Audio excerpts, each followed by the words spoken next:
Hey guys, welcome back to the channel. If your smartbird feeder camera isn't switching to night vision, nighttime monitoring can become almost impossible.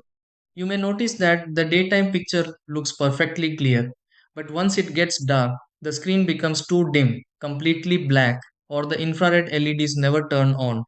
In many cases, the camera itself is working fine. The problem is usually related to the night vision settings, surrounding lighting, or a temporary software issue. Before assuming there's a hardware fault, there are several simple checks that can often restore clear nighttime viewing. In this video, I'll walk you through the steps you can try to get your smartbird feeder camera's night vision working again. 1. Enable night vision or auto IR mode in the camera settings. 2. Clean the camera lens and infrared LED area with a soft cloth. 3. Remove nearby lights that may confuse the camera's light sensor. 4. Restart the camera to refresh the night vision function. 5. Update the camera firmware through the companion app. 6. Test the camera in a dark area to confirm the infrared view activates.